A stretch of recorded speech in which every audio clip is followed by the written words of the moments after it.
Well, hi. Welcome to the Eyes on Film podcast, a podcast for seasoned cinephiles and budding film buffs alike. I'm Bubba.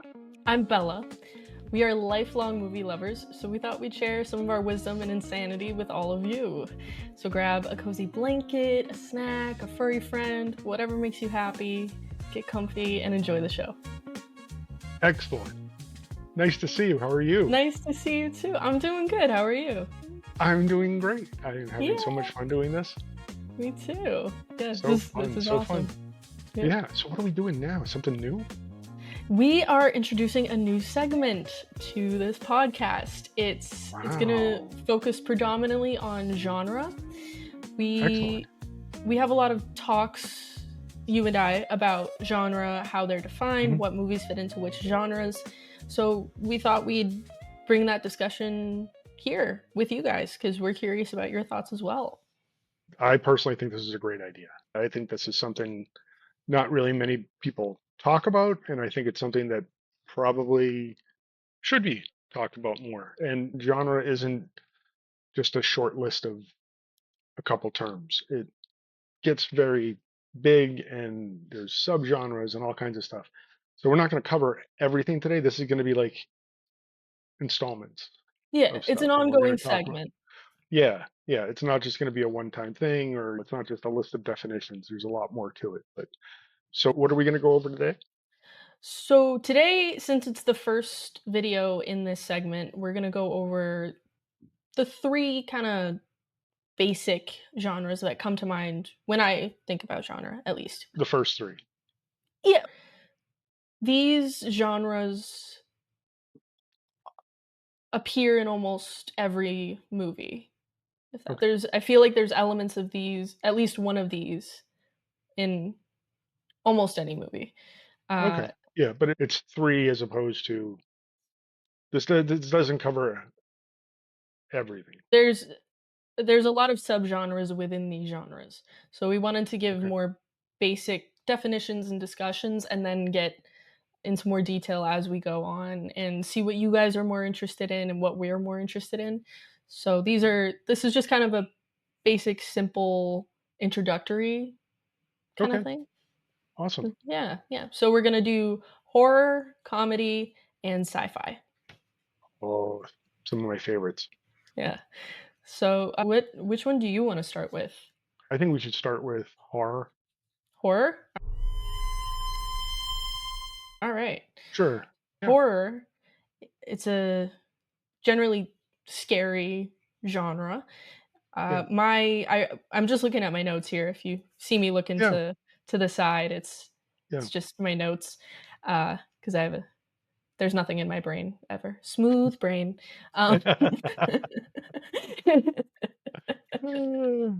So how would you define it? We have written here the definition must elicit fear. I feel like that's the most basic definition to horror you can give. Uh, Yeah. Given the actual definition of the word horror itself, it's something horrific. It's Right. something scary or Yeah. bad or terrifying. There's a negative connotation to that. Right. So, yeah, I think a horror movie must be intended to elicit fear from the audience. I think Yeah. that's a really important part of it. Do Yeah. you want to give some examples of horror movies? Even within like one genre, let's say horror, there's a lot of sub genres. And I think no matter what And horror movie you look at, it falls into some sort of a sub genre. But there's subgenres and genre overlap. But when you're talking about horror, you're talking about a scary movie.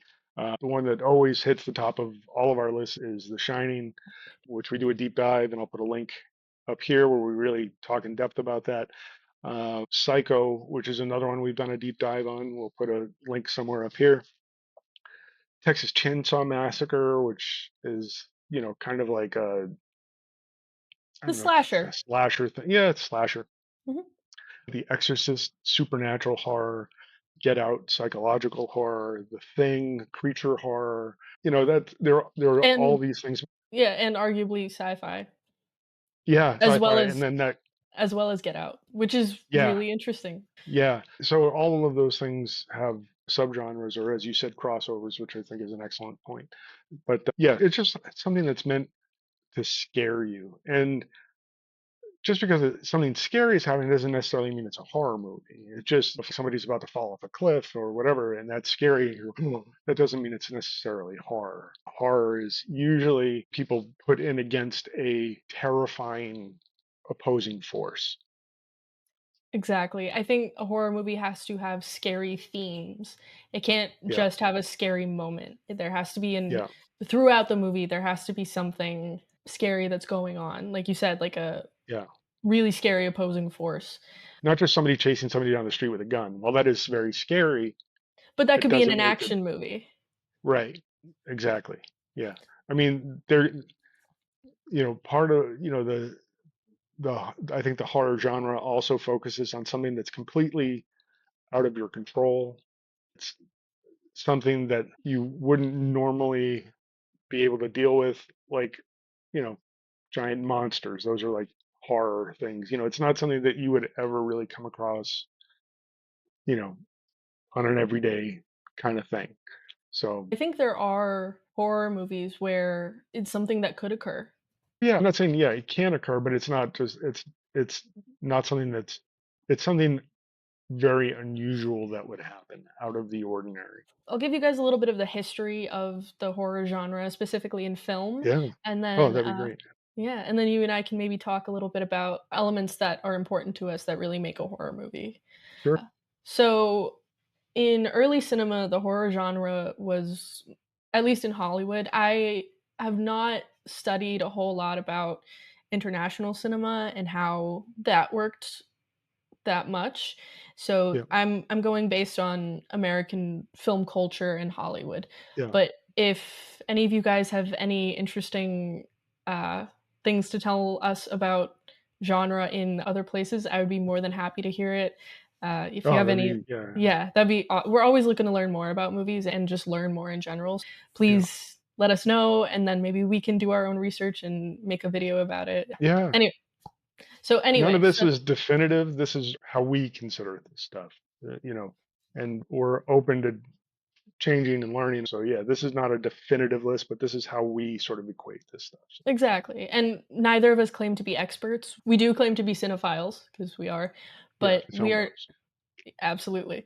Uh, so if I get any factual things wrong, give me some grace. Yep. Let me know though. I would love to Yeah. know. But yeah, so in early cinema, I'm talking like 1920s, which is when cinema really first started becoming a lucrative vein of entertainment.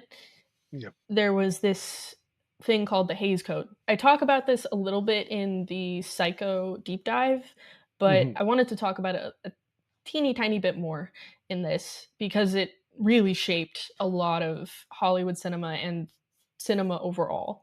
So the Hays Code was a set of rules for big production studios as far as content. It was meant to keep films wholesome, so there wasn't supposed to be any sex, sexual innuendo. There was a lot of kind of weird rules, like if there was a bedroom shown of a married couple, there had to be two beds. That you couldn't show that people slept in the same bed. Uh, there was no profanity. I think there was a thing about tattoos. There was like a lot of like censorship and restrictions Hmm. surrounding that, which made Hollywood into this kind of extravagant musical, those kind of productions. And those were a lot of them were very good in their own way, but once the Hays Code lost its potency and uh, power, it opened up a whole new realm for movie makers. The reason I'm talking about the Hays Code and the horror genre specifically is because Alfred Hitchcock's Psycho is a huge part of that history. Psycho wasn't independently produced, but it wasn't center stage Hollywood either. Yeah. So they were able to find a lot of loopholes in the Hays Code and workarounds. It was a hit. It revolutionized the horror genre itself and movie making in general. I think that's important to know. As far as how it changed horror before Psycho, most horror movies were sci-fi based. I think that's really cool that horror and sci-fi were very intermingled, but they Yeah. separated to explore their own um, avenues. I don't know. Yeah. Yeah. They Yeah, became their own and things. They found their own exactly. identities. But there are still a lot of sci-fi horror movies that cross over in genre again that are very, very good. Yeah. Uh, but yeah, so before Psycho, largely sci-fi based, like Frankenstein, things where it was very clear cut who was the bad guy, who was the good guy, stuff like that. But Psycho Yeah.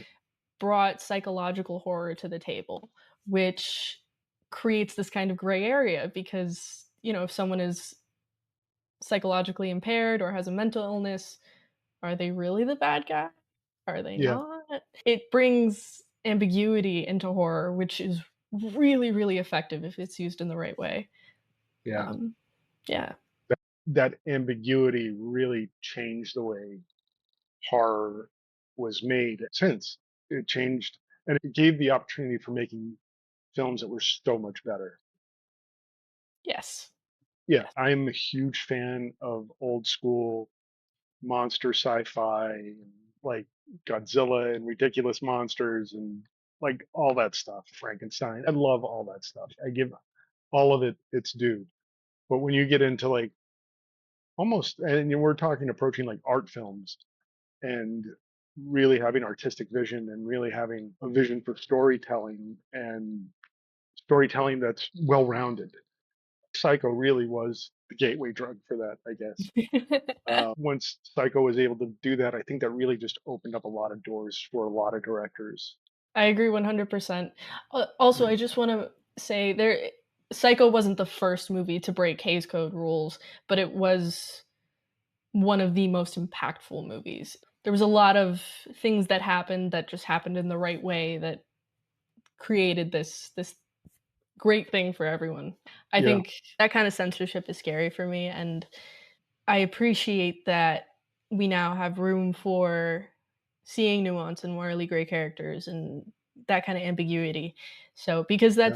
that's stuff that everyone deals with, and I think it's important for people to be able to see themselves in the bad guy and, Yeah. think about that. Yeah. I think you're right. I think it's a really important thing. I think, there's some horror that I don't particularly like or care for, and not because I'm like freaked out about it or anything like that, but like the torture porn or stuff like that. Yeah. Like I just or the like the Saw movies. I don't really see a lot in them. I'm Yeah. sure they're saying something, but I just The gross out for movies. me, the Yeah. gross out movies, and it's not like that I'm necessarily grossed out by them. I just don't find them intriguing. I'm not sure if it was John Carpenter or who said it, but they said that horror movies were the boot camp for the mind,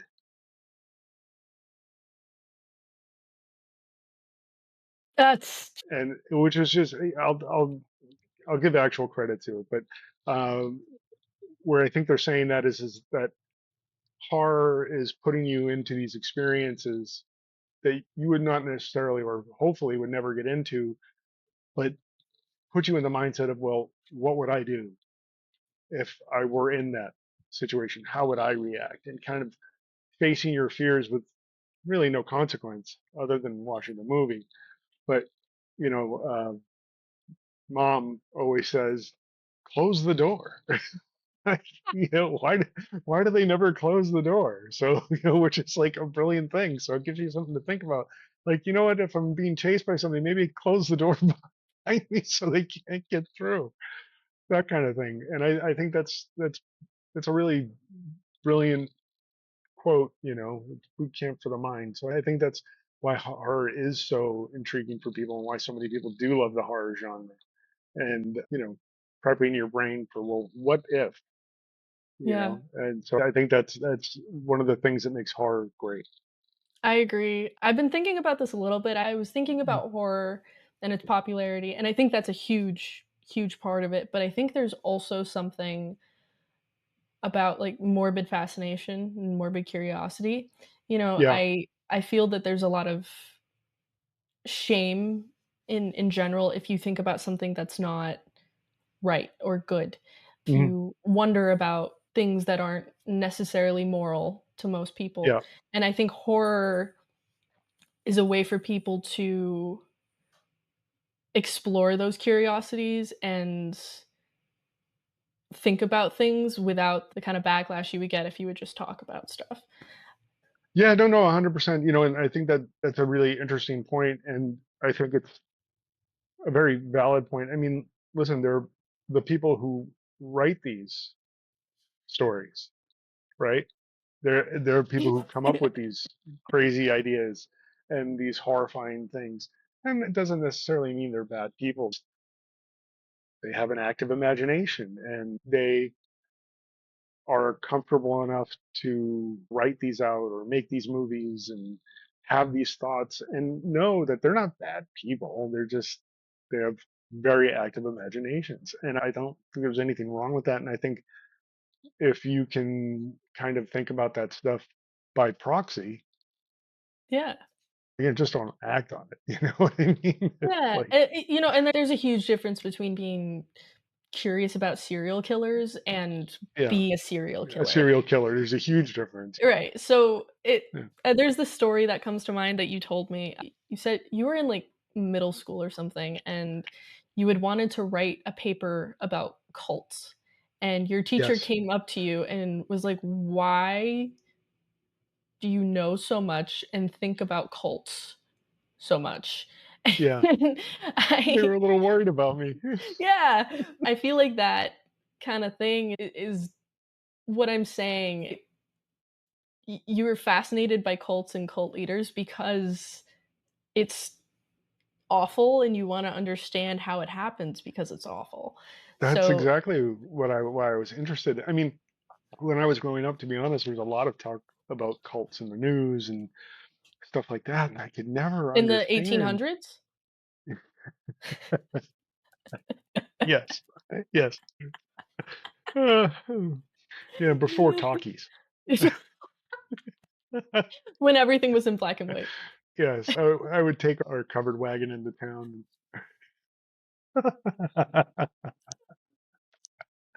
Was this By steam before train. plumbing?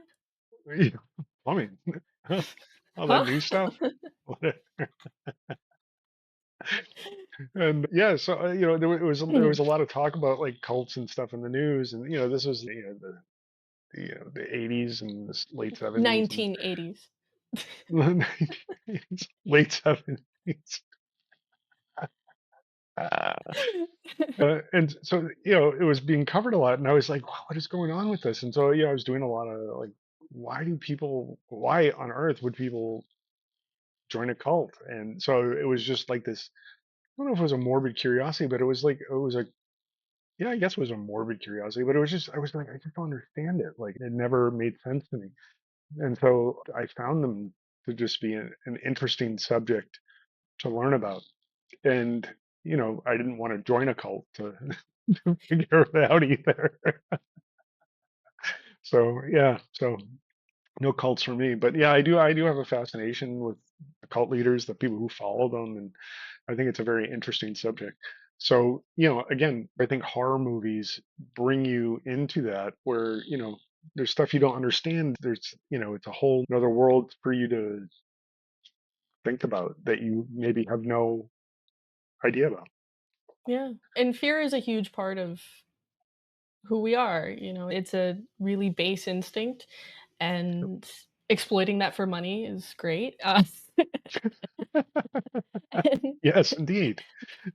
I mean, beyond just how much money horror movies make, I think it's really cool to really have fun with your imagination, uh, Absolutely. yeah, so, Yeah. And it brings about, some primal feelings and it moves you and yeah. yeah, it elicits something from you. So yeah, it's fun. It's a thrill of sorts. So Yeah, yeah, it's like a roller coaster. yeah. You know it's gonna drop, you Yeah. weird, but you do it Yeah. anyway, and you're kinda like, Yeah. "Oh." Yeah. You're watching a movie, right? What's it gonna do? Exactly, exactly. So, Yeah, but yeah. So yeah, anyway, yeah, interesting. yeah. Should we move on to comedy? Yeah, I think so. Absolutely. Yeah. Yeah. Uh, so comedy, the definition we wrote down was intended to make you laugh. absolutely. Yeah. Do you wanna give us some examples?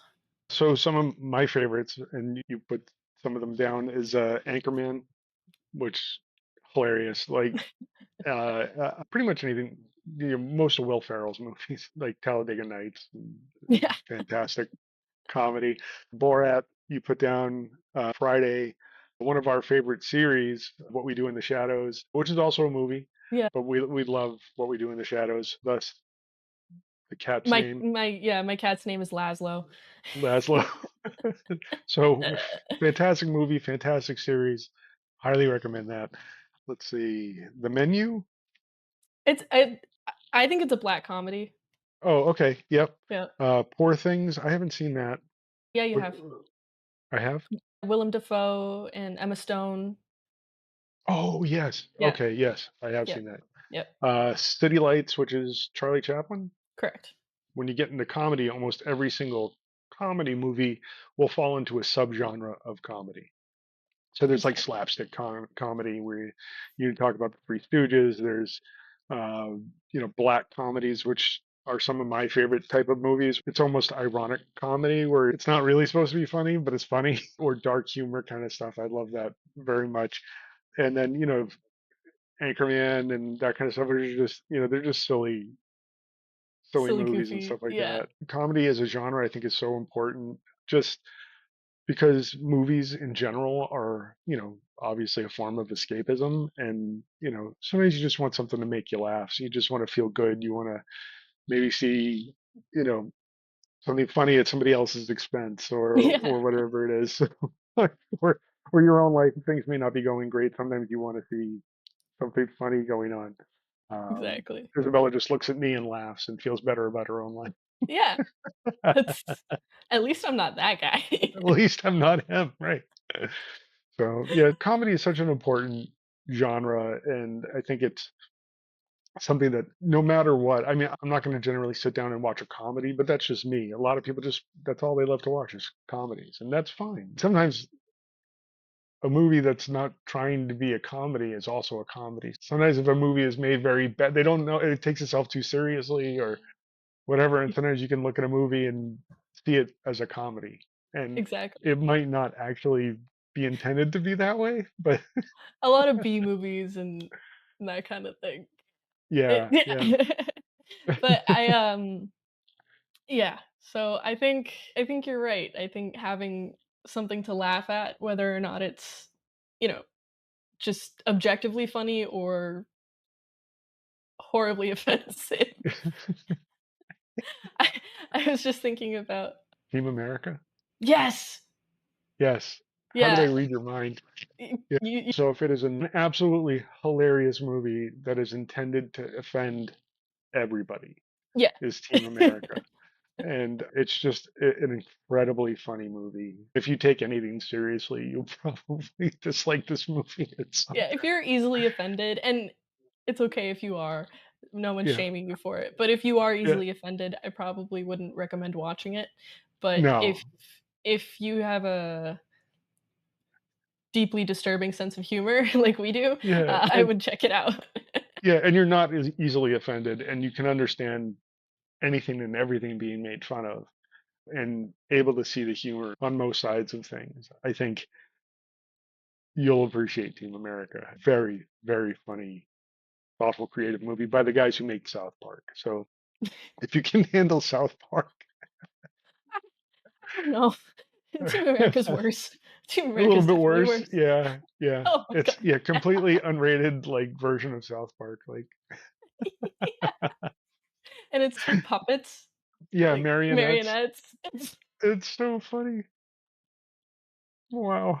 Oh, we gotta do a deep dive on that too, because there's a lot of cinematic parts of that movie that I Oh think are yeah. interesting Well made done. movie actually. Yeah, yeah. But yeah, if you're offended by anything really, you'll probably be offended by that. Oh, No matter who you are, yeah, there is a dig at you in that movie, like, absolutely. it is the ultimate punch down movie. Absolutely. No, So actually, I think they're punching up a lot too, which is good. but there's a lot of punch down. Yeah, they're punching everywhere. But yeah, I think it's a really funny, irreverent movie. So I But agree. yeah, so this isn't recommendations, but you know, But yes, it just is.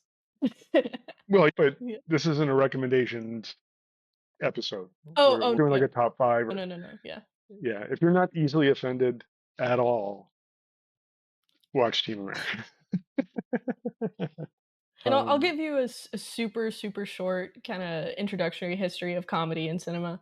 So, yeah, comedy was one of the earliest shown genres in cinema because slapstick is really easy to do without sound. Uh, yeah, so, Charlie Chaplin was one of the most hold on, Laszlo's biting my foot. This is Laszlo, by the way. there he is. And he's biting my fingers. Thank you. Okay, I'll let you go. So, yeah, comedy in early cinema, it was silent films, so it was hard to do a lot of things because you can't talk. Yeah, But not much slaps stand up back then. now,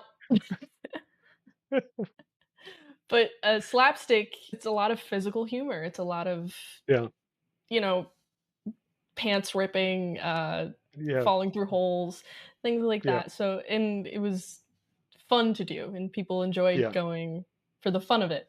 And this was yeah, before cinema was considered like a real art form. So yeah. it was also a way to get people in seats and to see Mm, movies. But I keep saying Charlie Chaplin, but he's the first one that keeps coming to my head.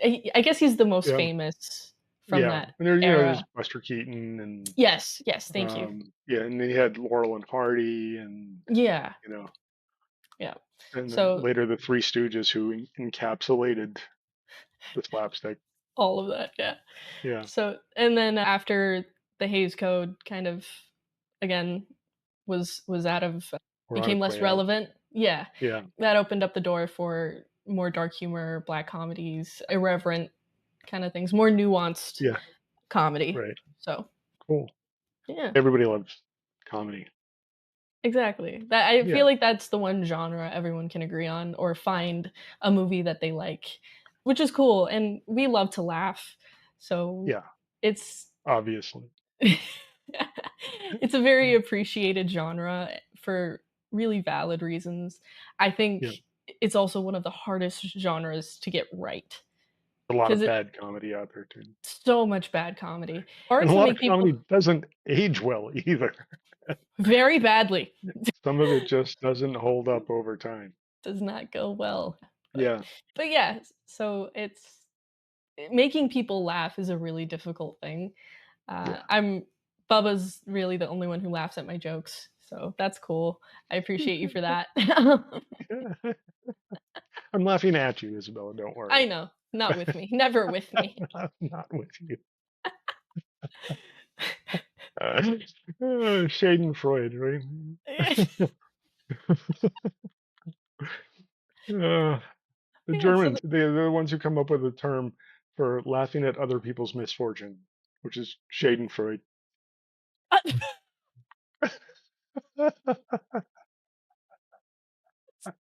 so Which is, that's the best thing ever. I isn't it? love that. I Yeah, love that so much. it's like Volkswagen or Fahrvergnügen, like fun while driving. Schadenfreude, laughing at other people's misfortune. German is such a Uh, great language. Such oh yeah, weird stuff in fantastic. it. Yeah, Weird stuff in it. And yeah. coming from the Germans, who aren't necessarily, listen, I'm nothing against the Germans, but you guys are not known for comedy. Oh, Yeah, sorry. mostly a horror kinda Yeah. vibe. Well, anyway, we love you, Germany. I think I got to get through every country and offend them all at some point. Yeah, please. Yeah. I started with Scotland. I'm still sorry, Scotland. Scotland. Hi. Hey. Hey. Oh my god. So Um, speaking of sci-fi, yeah, so sci-fi. This is one of the genres that's honestly kind of hard to define, but I think the important things for me in a sci-fi definition is that there's technology, reimagined or advanced technology. I feel like that's a really, really important part of it. Imaginative perspectives on modern science. There needs to be experimentation and thought and creativity in that. Like it's not a movie, but I mean there are movies, but Star Trek, the Yeah. communicators, Yeah. computer, like things like that. Like when they use the computer, not like a Yeah. computer, but when they talk to the Right. yeah. The computer. So things like that where they're thinking about how technology might advance and become useful and applicable to more situations and how technology would change based on what people need. I also think sci-fi has to contain futuristic settings. Yeah. That's yeah. Yeah. It's usually taking technology that doesn't exist yet that could possibly exist, or how a culture and society advances beyond what we see in our current timeline or lifetime. Let's put it that way. Yeah, or it's Yeah. a massive exaggeration of it sometimes. So, like sometimes going in the future, so we'll take, for example, like Planet of the Apes. But Planet of the Apes takes place in our future. Let's say it's 1,000 years from now, and there's not really new technology then, right? No. And our society has sort of simultaneously de-evolved and evolved, the apes to take over the world. And but there's not new like fancy technology that's being implemented at that point. But it's still science fiction. It's still the fact that people, Charlton Heston or whoever, has been advanced through time to a place that's no longer relevant to where we live currently. So you're losing technology but gaining time. So through something that's not within our grasp right now. So that's still science fiction, but not necessarily 100% conforming to those rules of having advanced technology. But it's Right. still science fiction. Well, I guess also in Planet of the Apes, that's only possible because they have a spaceship, which is Yeah, exactly. I totally get what you're saying. I Yeah, do. you're right. But yeah, so I'm just saying that science fiction can cross a number of different standards, I guess. But Yeah. generally, if you're looking at a sci-fi movie, you're looking at something in the future, something space age, something advanced of our culture. But again, there's stuff like dystopian movies. There's like the Mad Max series of movies that are in the future, but we've also devolved or de-evolved, as a society or a culture, with this dystopia. So dystopian movies are very often, or most often, or sort of exclusively, Yeah. yeah, are science fiction of sorts. Yeah. I think the reason for that is evolution is an aspect of science. So it is Yeah, scientific, fictionalized. It's still within the realm of possibility, I yeah, guess. It's yeah. not like Lord of the Rings where there's magical powers and Right. thousands of year that's That goes fantasy. into fantasy. Yeah, Right. So once something becomes scientifically inexplicable, that's when it crosses the line into fantasy. yeah. I think that's a good way of putting it. Well, thank you. But yeah, I would agree. But most classic science fiction, I think you're thinking of stuff like Star Wars, Star Trek, Blade Runner, Alien, in a future where technology, and that's sort of classic sci-fi again, or anything coming with aliens and extraterrestrial stuff like that, all kind of lumps into classic sci-fi. Um, yeah, War of the Worlds, the original War of the Worlds, alien invasion type stuff. I think sci-fi is probably the genre that has the most crossovers. There are really no hard and fast rules. That's why it's so hard to define because there's Yeah, so many crossovers, there's so many breaking of rules and standards. It's a really difficult genre to put in a box, which I think is yeah. ultimately a really good thing. Oh, I 100%. Sci-fi is one of the most important genres of fiction overall, like beyond movies, in anything, because it can open your eyes to what could happen in a negative way or in a positive way. It could Yeah, show you a world for the better or for the worse, and it's yeah, all kind of based on where we are now. yeah. By the same token, you can also have two space stations and have Romeo and Juliet in space. And Exactly. It's still it's sci-fi. now it's science fiction. Yeah. I think it's the most flexible of all genres to be able to tell a story and change the dynamic of those stories and maybe add interest in certain ways. Maybe that journey for Romeo to go from one station to another space station, that could be 20 minutes of him going through an airlock or something. So I think that, that sort of like gives sci-fi the most latitude to tell a story. Sci-fi is definitely my favorite movie genre. There's a lot of my most favorite movies are sci-fi. You already gave some great examples, but I have some examples written down that you didn't mention that I feel like are worth Sure. mentioning. My favorite, probably my favorite, at least my comfort movie, The Fifth Yeah. Element. Yeah, that's coming up for a deep dive pretty soon, so Yeah. stay tuned for Yeah. that. I'm so excited for that. That's scheduled for our next deep dive, right? To That's record that. that's the next one. Yep. Okay, so Um, good. and you did mention Blade Runner, which is so Yeah. great. Yeah. Yeah. Um, Forbidden Planet. I don't think you threw that out there. Yeah, Yeah, yeah. It's one of my but favorites. That's on my top five favorite sci-fi. yeah. Yeah. Check that video out too. The our top 5 favorite sci-fi Yeah. movies. That's up here somewhere. um, and then Metropolis, which was Mm, one of the first kind of serious sci-fi films.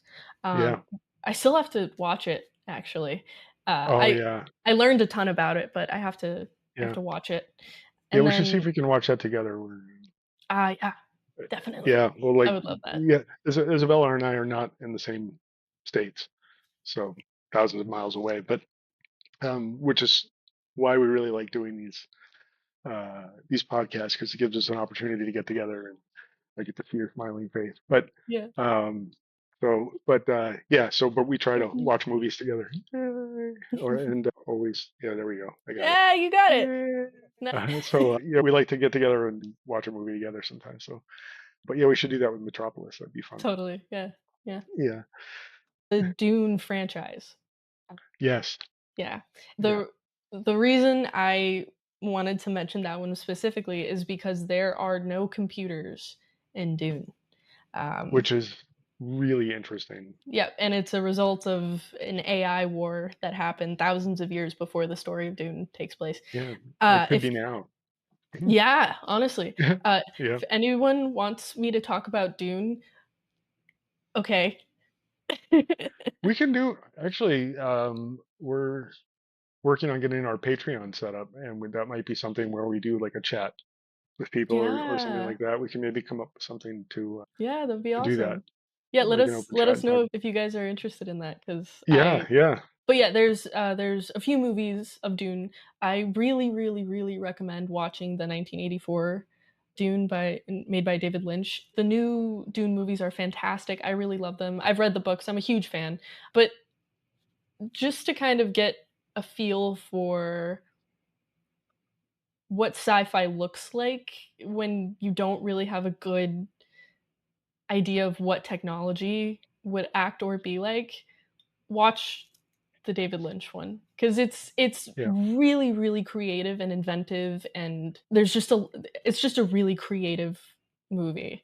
It didn't capture the story of Dune the best it could, but that there was a whole production issue with that. Not David Lynch's fault. But I think if you love sci-fi, getting into Dune is a great way to get into sci-fi as a whole. It's a really well thought out universe. There's a lot of lore. There's a lot of things to get into. It's just super interesting. It's a reflection of how humanity could evolve. It shows the absolute worst sides of humanity and the best. I love that. Yeah. Yeah, it's a I You really got me into Dune. it's so cool. Yeah, I loved the original Dune with the David Lynch Dune, and I saw the first of the newer Yeah. versions of Dune. I wasn't crazy about the first one on its own, but when I saw the second, I really got into it. And then I rewatched the first again and I watched the second one again and it really wrote me in. I really became very interested and grew to really like it a lot. But the original Dune, the David Lynch one, still has definitely takes up a good space of my heart, but it's not the same thing. I I use this term a lot, but the the David Lynch Dune is more of a fever dream. Yeah, 100%.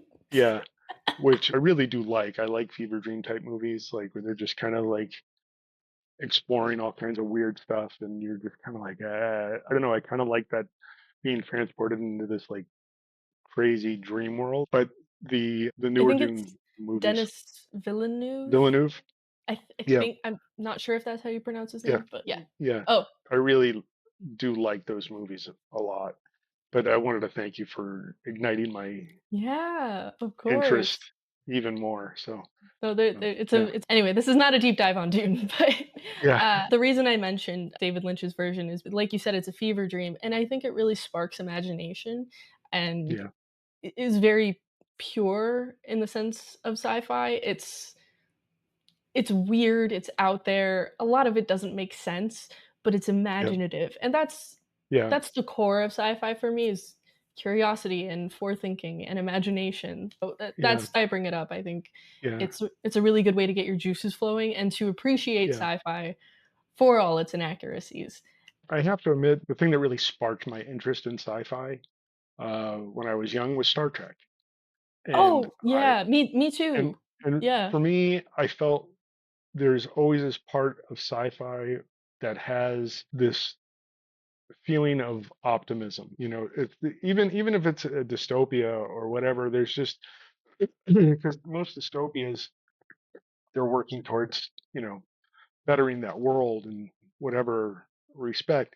And I just always feels like there's a part of it that has an optimistic future, even if it's not good at that point in the future. It's always looking forward to something better, or and seeing what else maybe in that world, bad or good, maybe something that technology has come up with a solution for something. There's a movie, it's actually a really good movie, an older movie called Things to Come.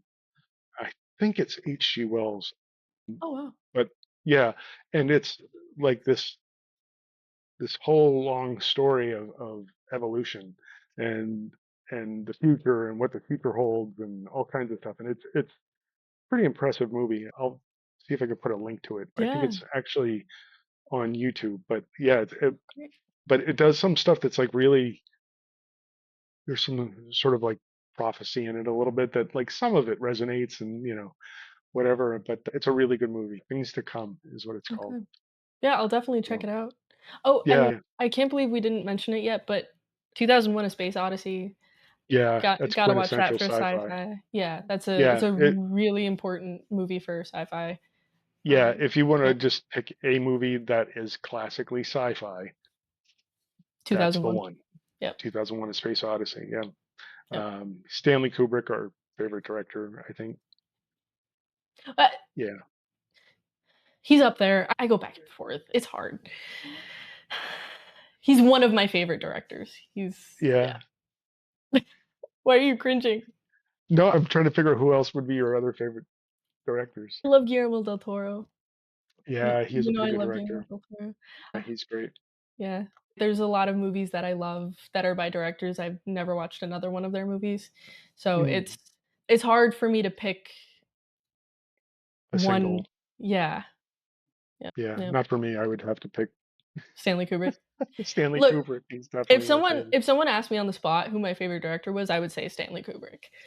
Yeah, But yeah. I think he was just amazing. I guess you're right. I mean, because honestly, if you go back, like Akira Kurosawa, Ridley just Scott, Ridley Scott. John Yeah, Carpenter, there's like so many yeah, great directors. So it's really, really hard for me to pick just just one. one. Yeah, But Stanley Kubrick definitely is. I love his movies. Like he's yeah. ugh. No, I Anyway, mean, honestly, for me, he's got horror with The Shining, sci-fi, 2001. War movies. He's got Full Metal Yeah, Jacket. yeah. A He's Clockwork Orange is just insane. talking about a fever dream. Oh my god. So crazy. Yeah, that is a Uh, crazy movie. but I wanted to give you guys a little bit of the history of sci-fi, both as a whole genre and from movies, if you're interested in that. Yeah. Okay, great. So, sci-fi, again, because it's so loosely defined, there's a lot of discussions about what the first sci-fi story is. But I read something talking about a proto sci-fi, so, the inception of sci-fi and where some of its themes come from.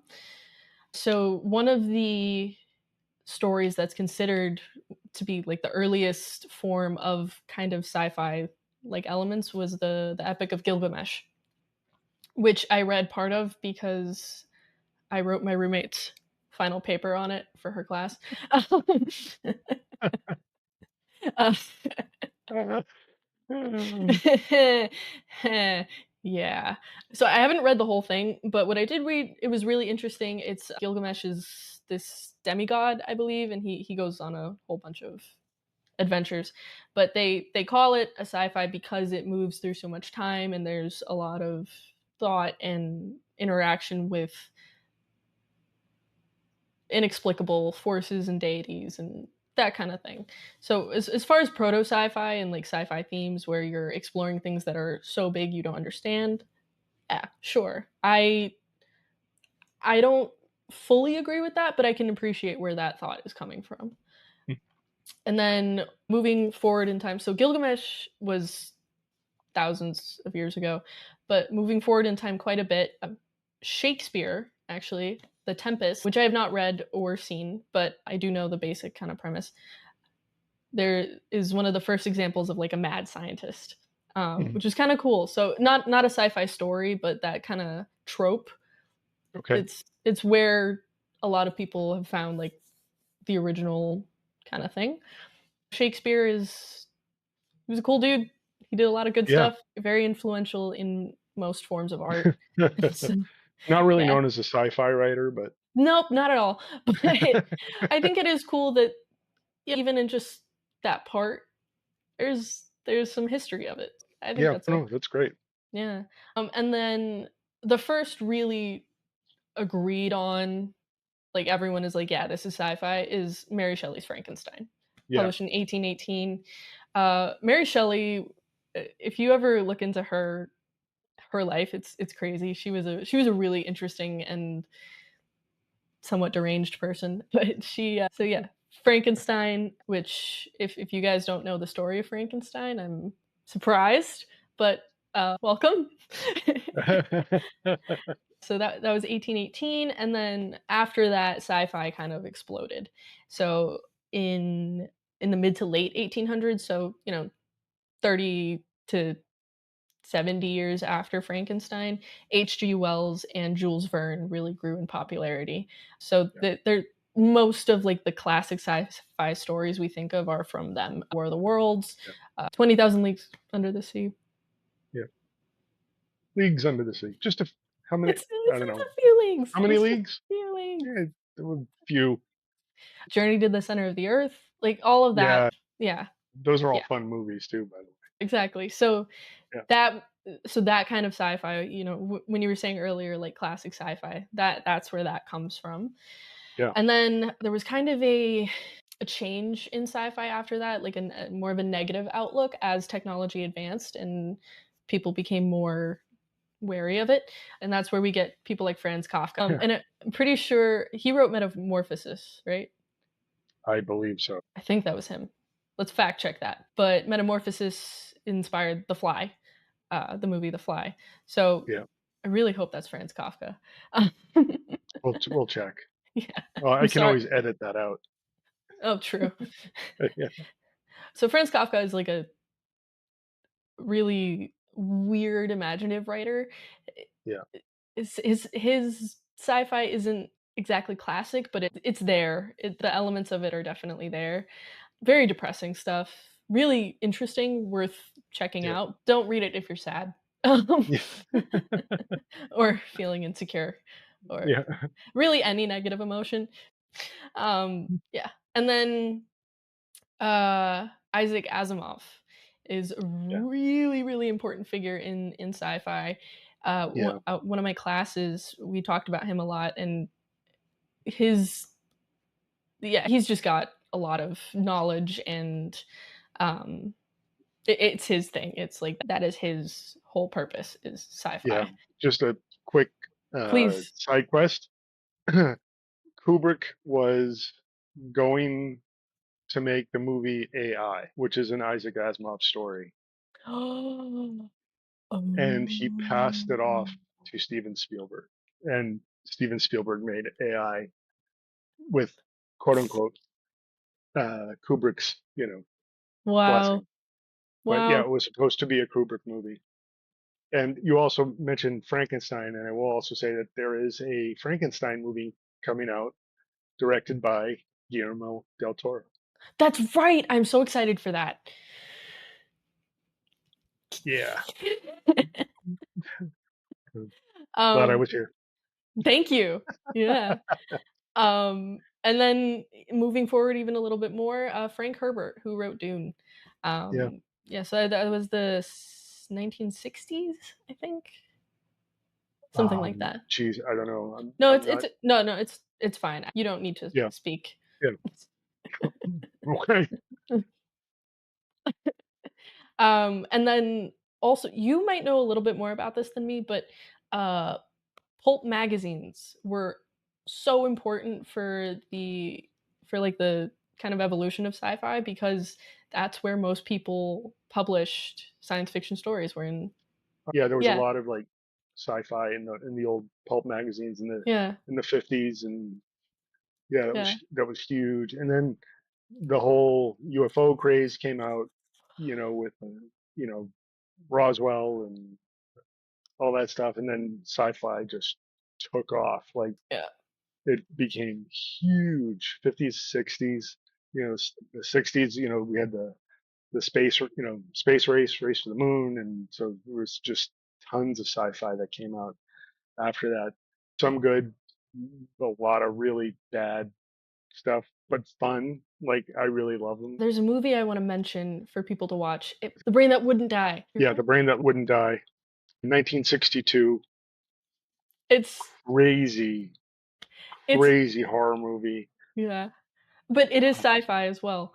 it's sci-fi horror, Yeah, um, so good. It really is. I mean, It's one of my favorite schlock horror movies. yeah, yeah, if you It's wanna like, an example of what a lot of the sci-fi movies that were coming out around that time, that's a really great example, Yeah, it's yeah. dated, it's imaginative and Oh, creative. I still love Yeah, it. I yeah, watch that once or twice a year. yeah, Go back and watch it. I do It's too. really fun. It's yeah, but there's a lot of different aspects of sci-fi, so that's kind of a really brief and not at all, like, in-depth Comprehensive. yeah, Yeah. comprehensive history of sci-fi, as a genre, and then as far as cinematic history, the first the first movie that's credited as or the movie that's credited as the first sci-fi movie is A Trip to the Moon, directed by Yes. Georges Méliès, Yeah. and we have done a deep dive on that, so please go check that out. The link. It was made in 1902, I think. Yep. Yep, Yep. and it's about 15 minutes. It's about these group of scientists who go on the moon and discover alien moon Aliens. race, and then one hangs onto their ship on the way back, and they torture him, and it's awful. But but it's worth watching, Oh just yeah, because it definitely. is the first sci-fi movie, which is pretty Yeah, cool. absolutely. It is pretty goofy. It's silly, but there's a lot of good, important stuff in there. Yeah, no, it's Yeah, definitely worth watching if you are a sci-fi nut or geek or mildly interested in the history of sci-fi cinema. It's just you have to watch it. yep, So good. Yeah. yep. I mean, I won't say it's so good, but it's great in what it did. You only need And to watch for it what it once or is. twice or yeah, for what Yeah, it is. But you yeah, should watch it just, yeah. If you got 20 minutes to kill, watch yeah, it. Don't be a just dummy. watch it. Don't be a dummy. And then Metropolis is one of the most famous and well-renowned sci-fi films. I think it was one of the first ones that took sci-fi really seriously. The reason there were so many sci-fi stories in pulp magazines was because sci-fi was not really considered a worthwhile thing to write or think about. Pulp magazines, they would publish them really cheap. It was a way for these authors to make money. The reason they're called pulp magazines is because of the texture of the paper. They were very pulpy, Yeah. because they were so low quality. Uh, Yeah. but yeah, and then the movie Pulp Fiction, Quentin Tarantino, like there's Right. a whole thing. So Yeah. yeah. Any other thoughts, things you want to No, share? I don't know. This was really interesting for me. I learned a lot from Oh, you. cool. I'm glad. Yeah, it was just really nice to hear you kind of like talk about stuff. It was Oh, really neat. awesome. Yeah, for me, like sci-fi is my favorite genre overall. Sci-fi as a kid was the thing that helped that kept my imagination going. And of course, we talk about Alien being one of the greatest sci-fi slash horror movies. So we can mix two of those genres here. It's a perfect crossover, sci-fi Yeah. horror. Yeah, So since we talked yeah. about horror and sci-fi, not much comedy in there, but there are some comedic moments. But Yeah, yeah. yeah, I think this was a really insightful discussion. Yeah, I think so too. I really had fun doing this. I can't wait to do more of this, with some Yeah, me too. other This is great. genres.